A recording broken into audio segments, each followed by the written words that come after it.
And it looks like we're live from the CC Summit in Toronto, Ontario, Canada. We have Cable Green joining us here, and Helen is our on-site buddy. And I'll pass it over to Helen to take the show on the road. And I'll pass it over to Cable to take it, because everybody's come to talk to Cable about some of the interesting conversations he's having here at the summit. Great. Ken, what would be most useful? What would you like me to talk about? I could talk about all kinds of things.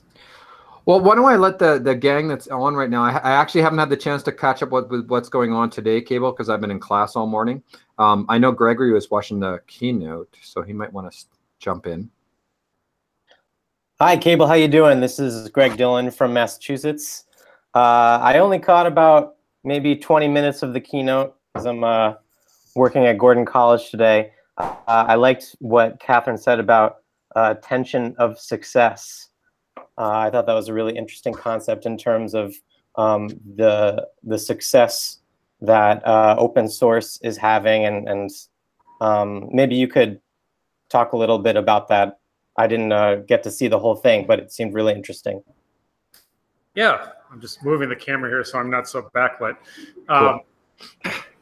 Yeah, I mean, Catherine's amazing, right? She's the executive director of the Wikimedia Foundation, and she talked about several themes which I really liked. One of them was the tension of success. So the big example she gave there was the recent move by YouTube to link to Wikipedia articles to essentially check against fake news. And the point of the story was YouTube and by Google by extension didn't talk to Wikipedia in advance. They didn't ask permission. They didn't offer any support. They just kind of did it. And her point was, and she said this, that on the one hand, that's success because you're an important part of the internet and you're a trusted source of information, and that's really good. On the other hand, you feel a bit used.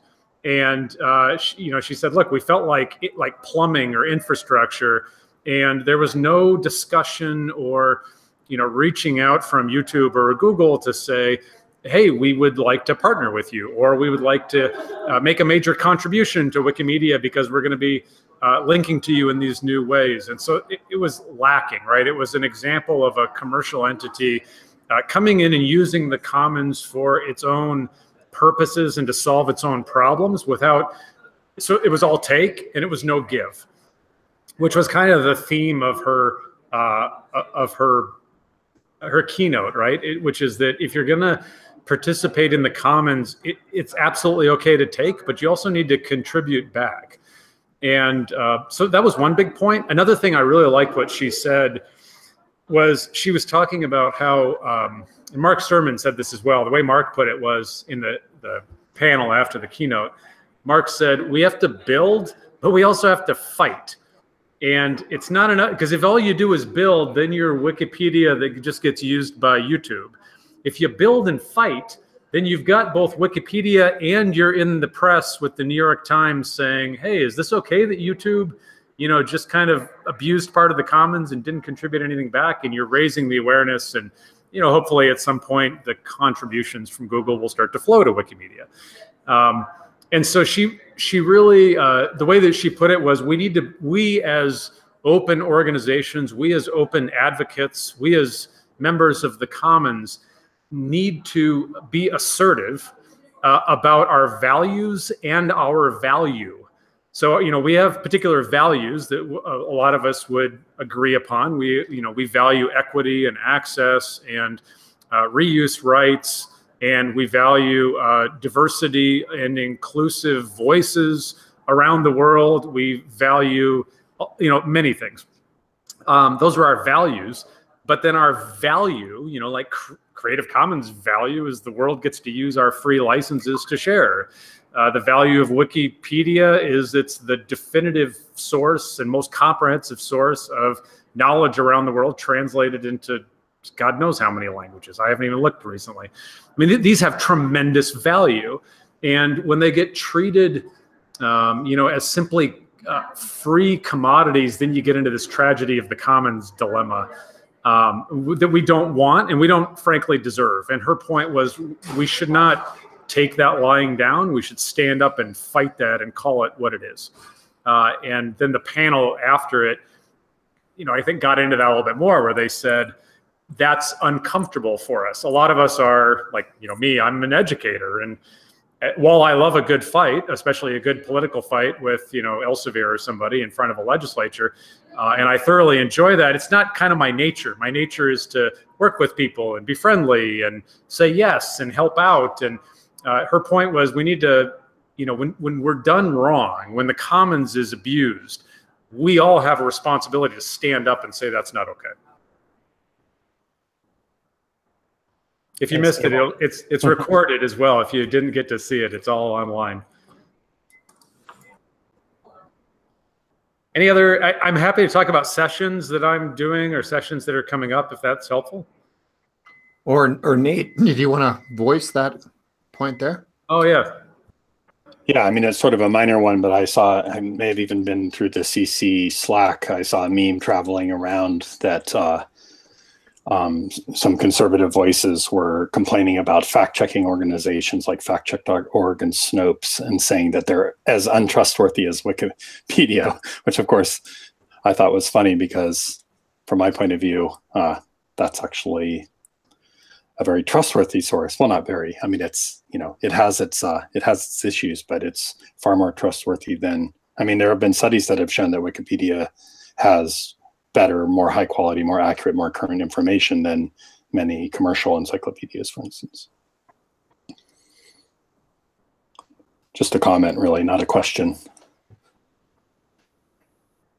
I'd love to hear about some of the sessions that you're involved in, Cable. Sure. So one that I went to today, and let me share a link as well. Well, first, let me say that if you didn't know this, all of the summit keynotes are live broadcast on CC's YouTube channel, and those will all be recorded. Every session at the Creative, so if you go to Summit, I think it's summit.creativecommons.org, or just type in CC Summit, it'll be the first link that comes up. And then go to the schedule for the sessions. Not only can you see all the sessions, but every session at the bottom of the description has a Google Doc, so that the session participants can take notes and make contributions. So I'm sure that some of them will be blank at the end of sessions, but in theory, we've asked all of the presenters to find a volunteer in the audience to take notes. And that's both for the archive, but also for people who can't be at the summit. I'm going to go a step further with the Open Education Platform session. We're going to broadcast it on Periscope, and we're going to have an open Twitter stream during it, so we can take questions from anybody that's remote.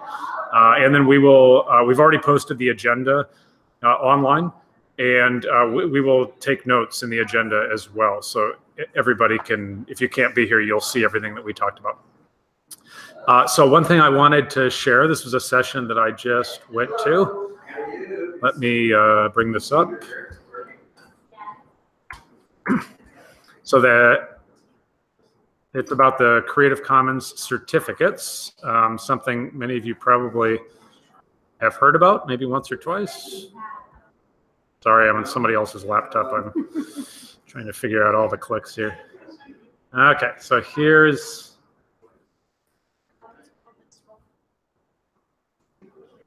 there's the link. It's coming up in the Google chat. It's certificates.creativecommons.org. We officially are launching it, the certificate, at the summit. If you're not familiar with the certs, the idea here is this is, our CEO, Ryan Merkley, calls this the definitive book on Creative Commons. And so we mean this to be a professional development opportunity, a training opportunity for everyone. And this is an extremely rigorous course. It's either a 10-week online course, or it's a intensive 1-week face-to-face boot camp with some online work ahead of time. We have been working on this for 2 years. We have run it in alpha with librarians around North America, and we just ran 2 beta sections with a revised version of the content, and we're making some additional tweaks to the content right now. We have we're building different certificates for different audiences. So there is a core set of certificate content.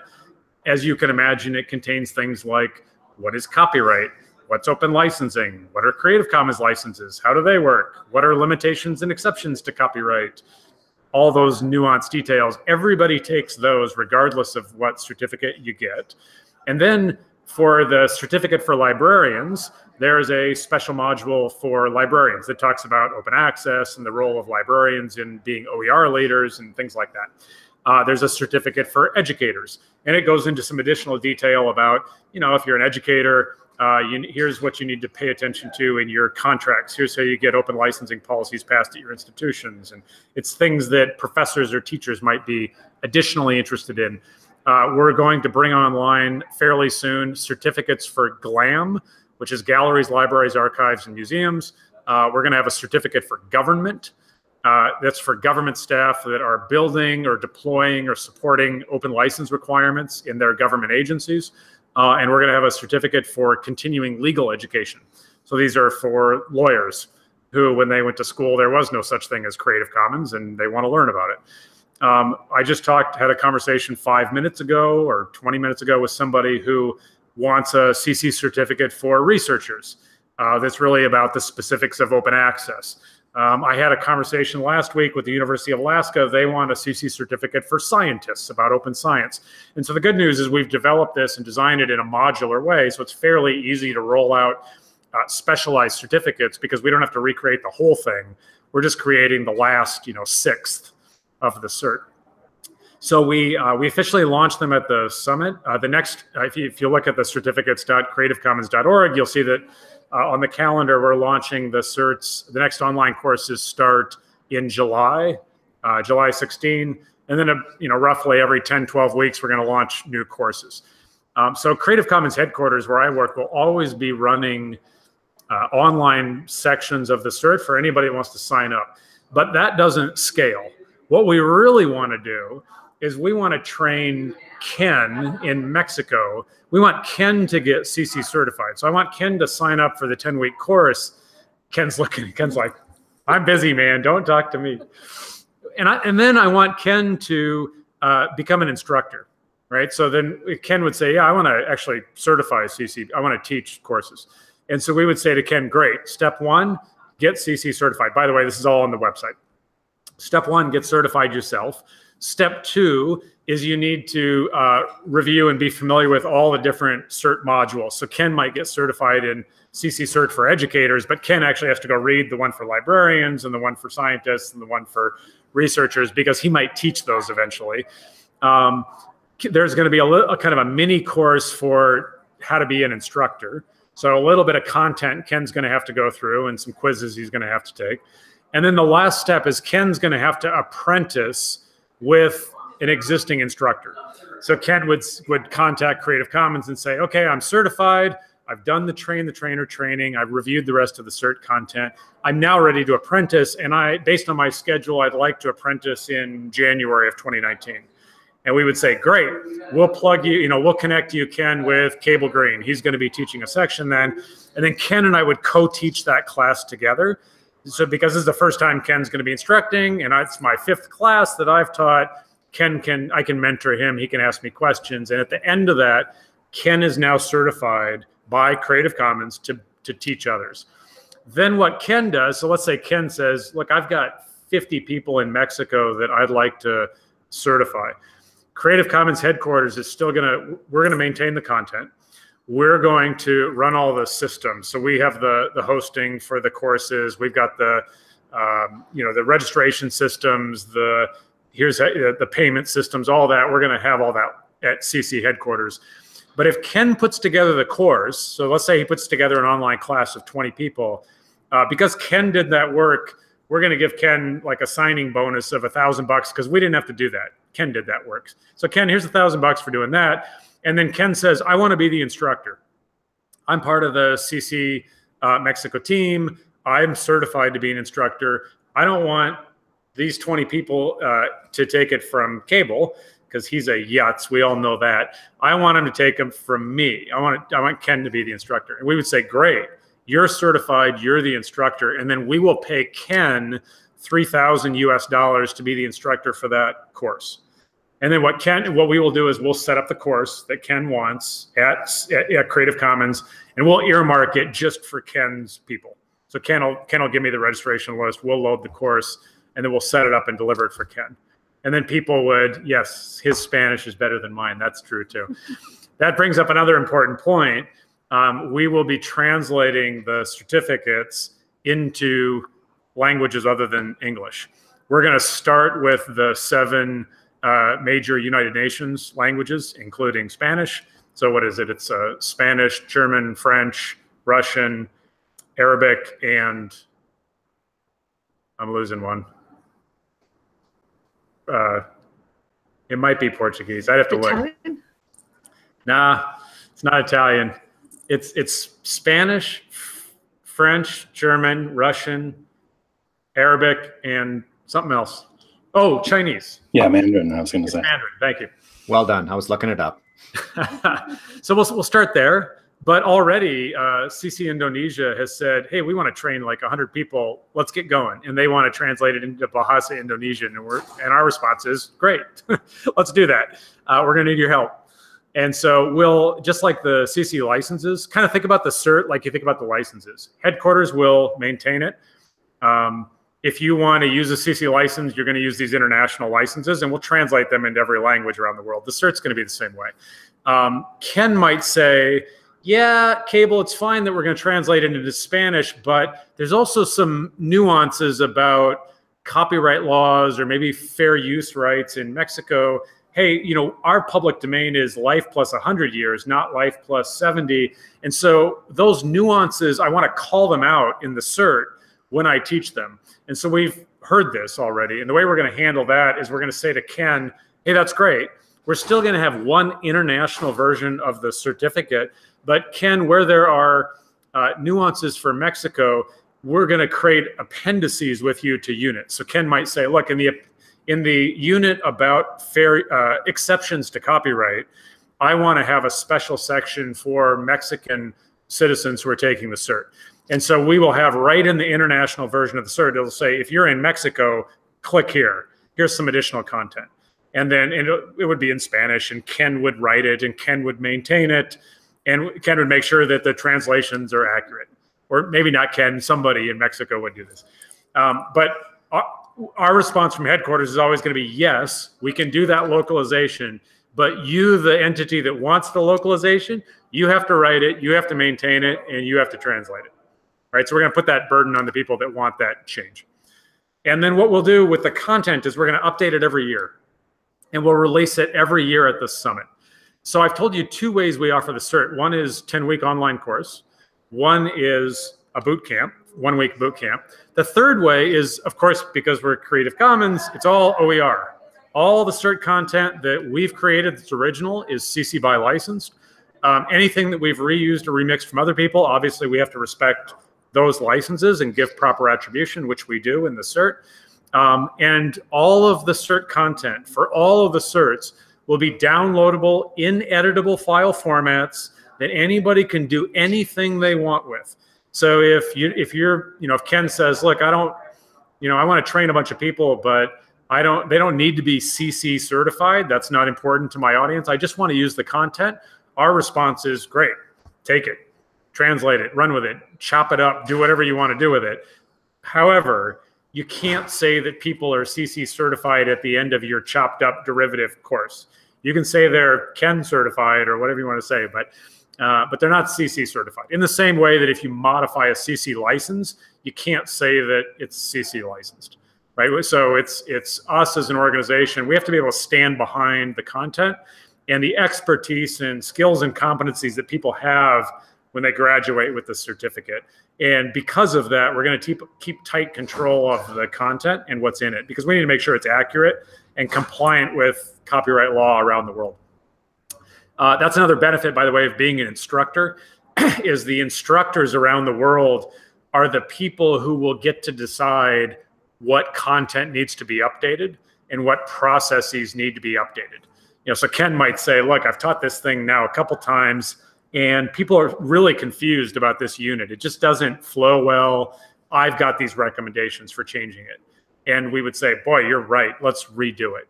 And so every year at the summit, we'll deploy an updated version of the CERT content, release it as OER. I've talked for too long.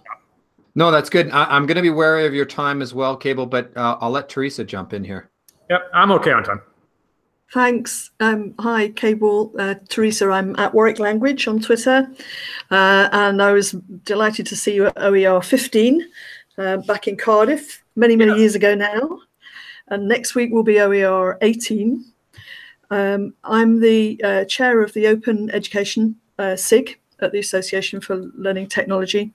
So I particularly wanted to come into the room and ask you exactly the sort of things that you've just answered very eloquently, which is excellent. You've given me loads and loads of information, which is exactly what I wanted to know, because particularly what I'm interested in is how we operationalize open practice as educators, and how we grow the movement and how we encourage people to get involved and to try open and to understand licensing, which, you know, inevitably a lot of educators just glaze over. This is something else I have to do and I have to think about, and, you know, I've already got loads and loads of things to do. So I'm really excited with the fact you told us that there would be resources here that we can download and use in a way that is then a little bit more flexible than the choice of either a one week face-to-face or a 10-week course, because I suspect a lot of people will fall between those two in terms of what they're looking for in terms of educators.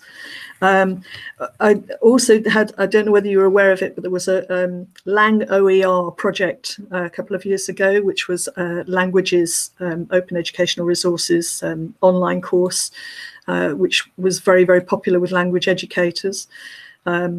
Unfortunately, it didn't get funded to run again. It only ran once, but we're trying to incorporate some of the resources that were created there in some of the work that we're doing with virtual exchange.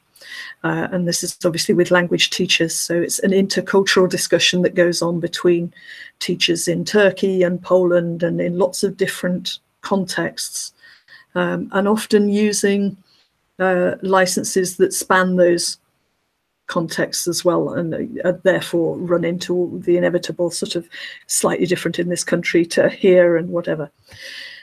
So really good to hear that information. I shall be using the recording of this session. I can see that's going to get reused quite a bit next week. So thank you very much for that. Really, really good to have that information, and really excited to see that get launched. Thank you. Outstanding. And somebody asked about boot camps. Boot camps are kind of a different thing, right? Because it's not as simple as setting up an online course. We need to have a venue. We need to organize local food and catering and local transportation and hotels, and you got to figure out how you're going to get people there. And so they're more expensive too. The price for taking an online, and before I tell you the prices, let me just say that these prices are purely cost recovery. We're a nonprofit. And these prices figure in our fixed costs, which are, you know, some staff salaries that work on the cert. It's money to translate the certificate. It's travel for instructors to get to boot camp, stuff like that. So the online class is $300 US to take. That being said, we know that $300 is too much for some people and in some countries, and so we will have a scholarship program as well. And that's part of, that's built into our cost structure as well. So we actually could offer the cert for probably $260 for an online class, but we charge the extra $40 because we're going to put that in a scholarship fund so that when somebody from Nigeria wants to come and they just don't have the money, we can just fund them to come in and take the certificate. So that's where we get the $300 number from. And as I said, every time we hire Ken or any of the rest of you to teach the cert, we pay the instructors for their time, because this is a lot of work. It's, you know, you're talking probably 4 or 5 hours a week for 10 weeks. And that's more than just a side volunteer gig. And so we're paying instructors $3,000. So we have to cover those costs as well. So that's where we get the $300 for. We're thinking that boot camp costs, and this could adjust depending on what country we're in and how much the local host wants to cover costs, but roughly $3,200 per person for a boot camp. And what that would include is, I mean, that includes food and local transportation, and includes the travel expenses to fly the instructors in and all that. Obviously, those costs go down if, if Ken is the local instructor, and then there's no flight, and maybe he's staying at his home. There's no hotel cost for him. And so, these costs would be modified for a boot camp. Nevertheless, if you want to have a boot camp, let us know. We're happy to help you set one up. I should, just because of time constraints, I should share, which I just shared. I'm Helen, by the way, up in the chat. I gave you a link to the CC Open Education Platform session. First of all, is anybody raise your hand if you're not a member of the CC Open Ed platform yet? Is everybody already a member? Oh, I got a few people who aren't. Okay. So if you'd sign up, that'd be great. If you are interested in open education, please do sign up. It's free. There's no cost. And we are now 730 people from roughly, I think, 65 countries the last time I looked. And the whole purpose of this is it's a space for an international group of open education advocates. And yeah, Nate, if you could somebody just type in CC Open Education Platform in a search engine, it should be the first link. And if you could share the blog post on that, it's got all the links on how to sign up. That'd be great. Or if you look at the agenda on the session, I've got all the links on how to sign up on the agenda as well. So it's basically it's kind of a unique space because there are a lot of networks out there that you can join, but they're fairly niche. Like it's a network for community colleges, or it's a network for librarians in OER, or it's a network for, my OER in Latin America. This is a network that's international. So this is all countries, and we are only going to take on projects and activities that everybody needs, or that, more than 5 countries need. And so, Nate, for example, has been leading an effort to build goals for the platform. And the goals that we've come up with in draft are goals that are international. They're things that everybody wants to work on. Then the activities we take on will be international as well. So two things I want to say is, one, we're having a meeting here at the summit, and we will live stream it and share out all the notes with the platform members and the public. It's all open. And the thing I want to call your attention to, which may be interesting, is if you look in the platform agenda, you'll see that we're having what I'm calling a hot topic panel. And so a hot topic right now in the open ed space is that a lot of commercial publishers are getting into open education. And it's really divided, in many cases, the open ed community on different sides of the spectrum about whether or not that's a good thing or not. On one side of the spectrum, people say, publishers are awful and they're horrible and they are evil and we should fight them at all costs. And on the complete other side of the spectrum, some people are saying, no, this is what winning looks like. Like, we're changing the market.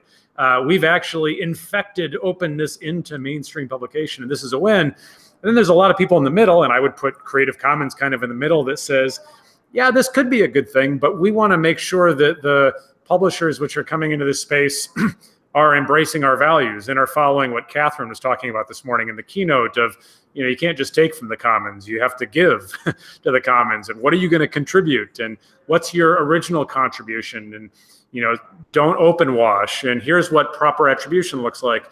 And so Creative Commons has engaged all these publishers in a productive and friendly way, but also in a very kind of strict way, I would say, of saying, look, here's what best practices look like. These are the expectations from the commons and the open ed community. And if you follow our advice, you're going to do well in this space. If you don't follow our advice, they're going to skewer you publicly. So just know that. And so because 4 of them are here at the summit, Macmillan, Entellus, Cengage, Lumen Learning, and Top Hat, which just put out a big announcement yesterday about them getting into the open ed space.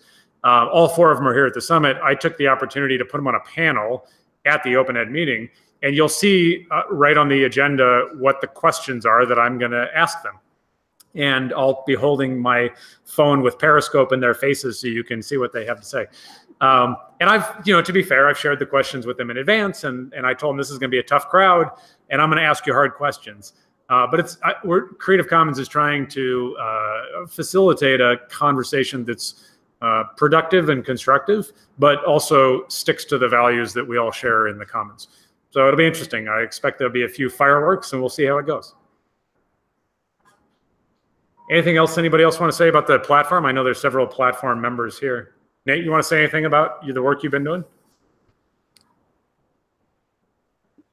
No, I don't have anything more to add. I think, it would be great if folks who are interested could join that session live, because we'll be going into a lot more detail.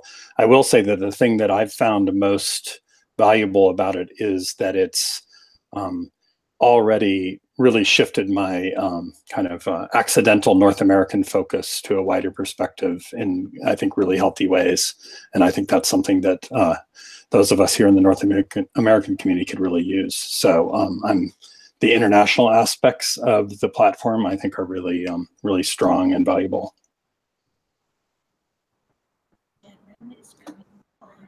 Sunday. Oh, good. Yeah, and Jenrin will be in Virtually Connecting on Sunday. So if you want to dive deeper on the certificate, Jenrin, I recently hired her, and she is my assistant director now, which is awesome. I needed help desperately, and she's fantastic. She is running the CC certificate program. So I know this much about the cert. Jenrin really knows about the cert. And she will be the one that will be leading us forward on that project. Awesome. Anything else people want to talk about? Wow, my brain's full. And you signed so much work to me, Cable, which is great because I told my students we were doing this, and they're like, yeah, sure. So now they'll see that. I'm kind of curious, Cable, when you look ahead to this coming year, and I know that the summit's still going on, so your mind will probably change several times over the next couple of days, but what are you most excited about? I mean, it sounds like the certificates are a pretty big deal. The platform's a pretty big deal. Are there other things that you're really excited about? Yeah, that's a great question. So yes, and there are more than we could talk about right now, but I would say that I'll list two.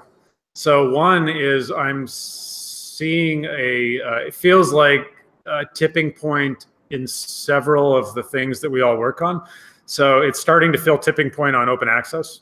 I was at the Gates Foundation 3 weeks ago, and the Gates grantee, so I don't know if you know this, but the Gates Foundation, and if somebody will just type in Gates open access policy and drop the link in, that'd be great. Gates has definitively the best open access policy out there.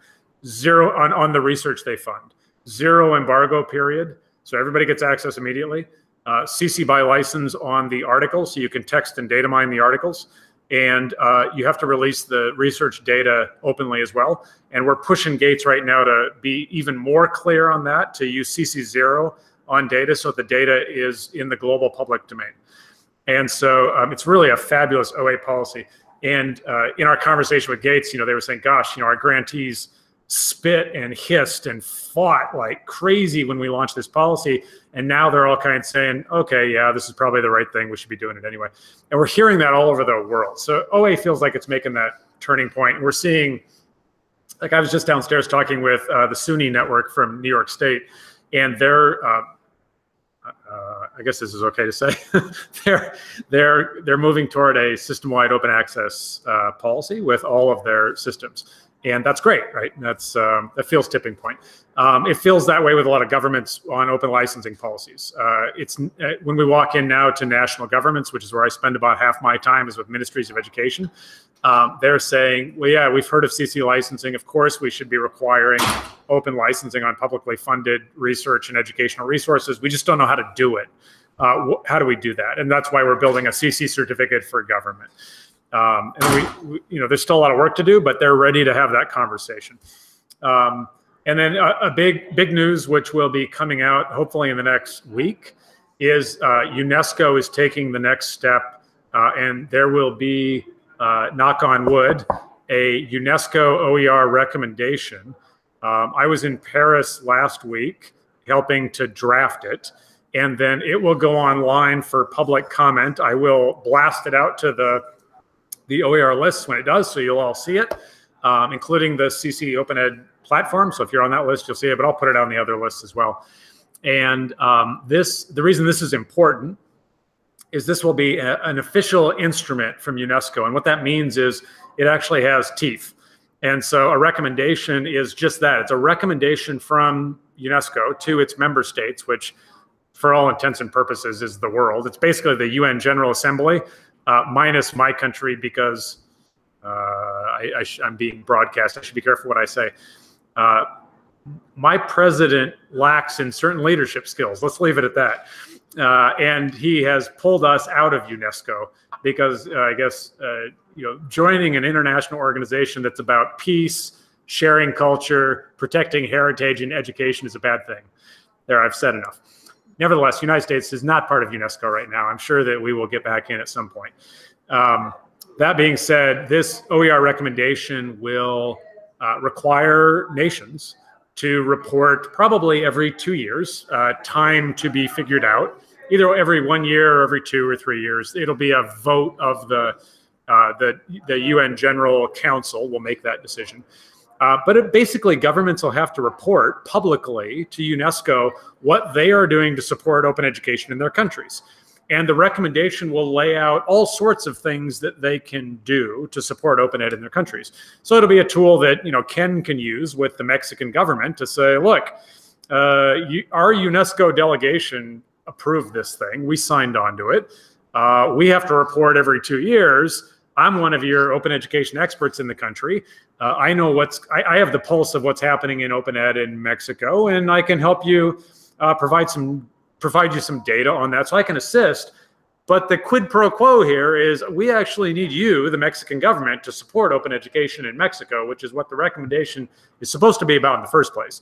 And so here's some things you can do. You can pass, open licensing policy. So all the educational resources the government funds are under a CC BY license. You can provide a grant program to universities in Mexico to provide release time to faculty to move their degree programs to OER.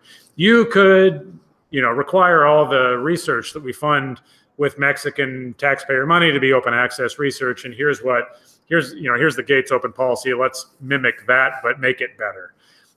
So it's one more frame or structure that we as open advocates can use to get what we want done in our respective countries.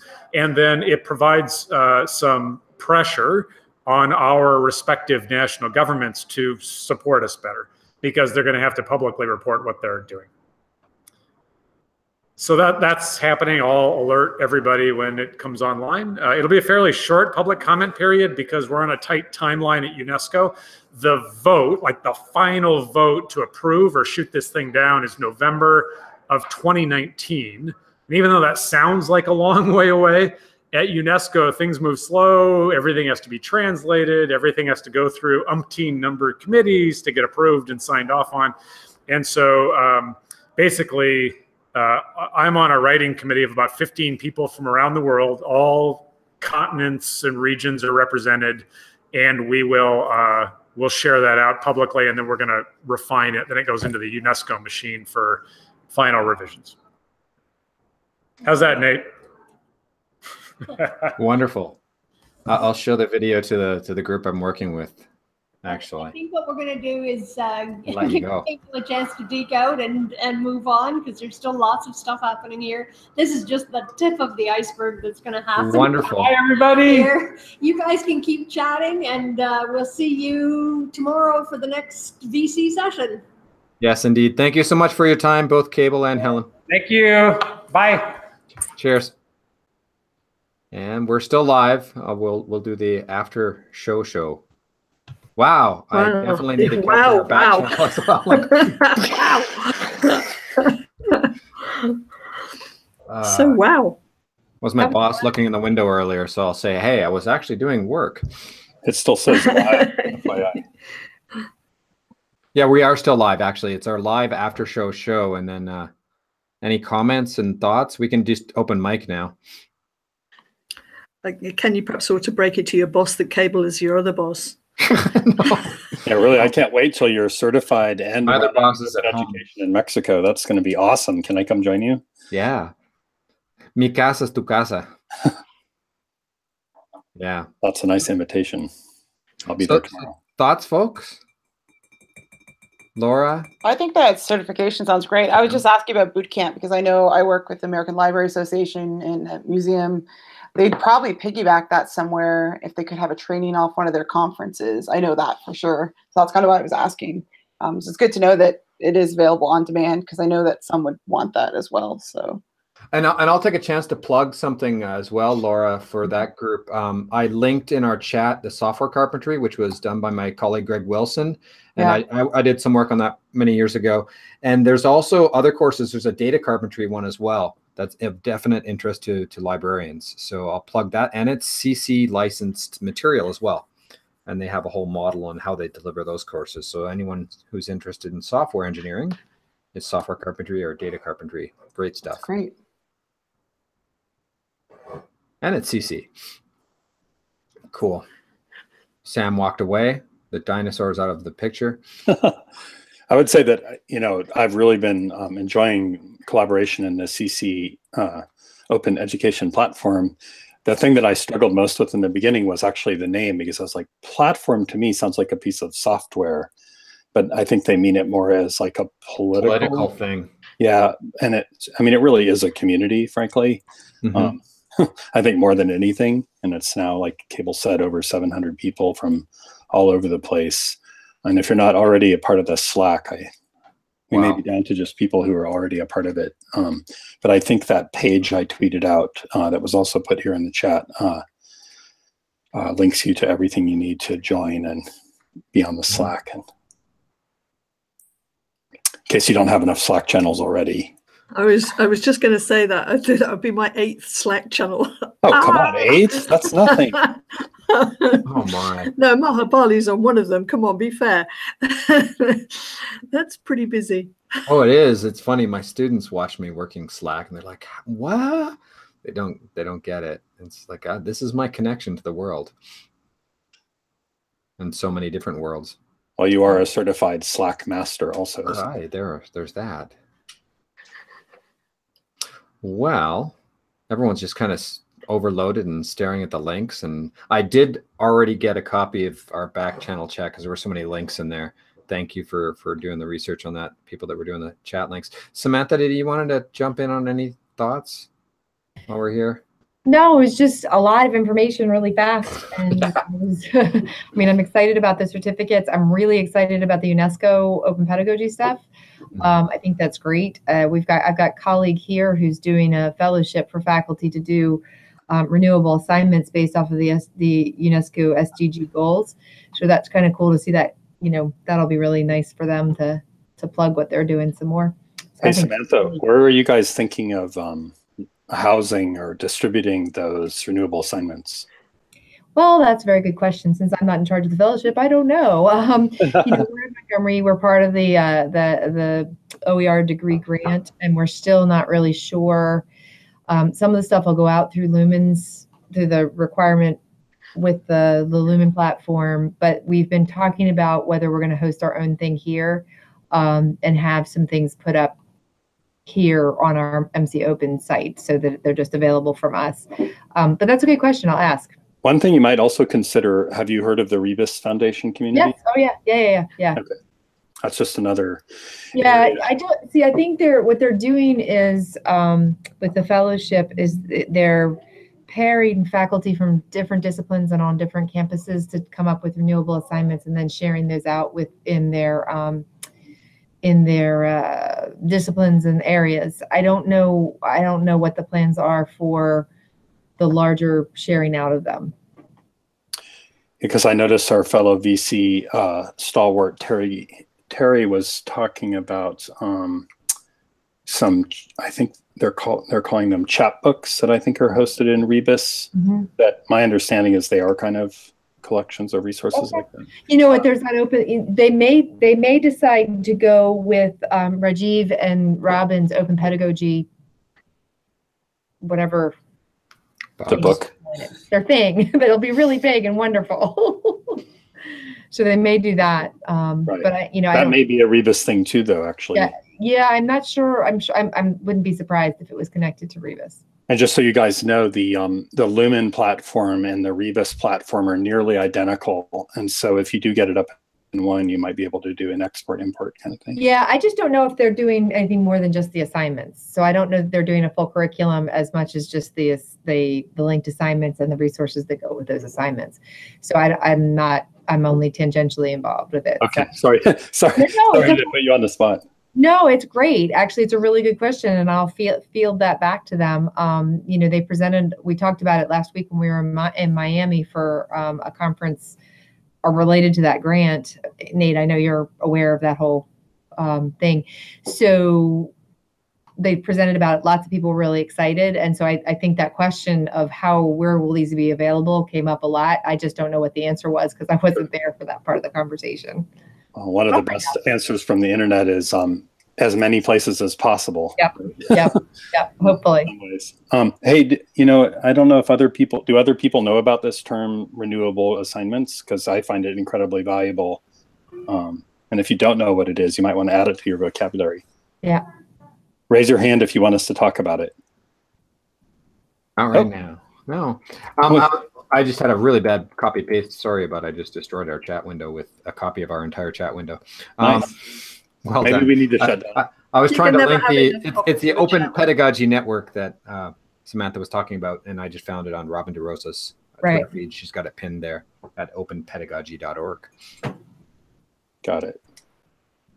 Any last words before we wrap up here? I gotta kind of wrap up the session myself here.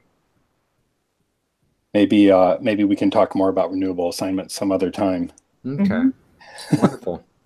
Well, thank you, Greg and Laura and Nate and Samantha and Teresa for joining us today. And I'll wrap up the broadcast. Thanks, Ken. Good to see you. Thanks, Ken. Thanks, Ken. Cheers. Thank you.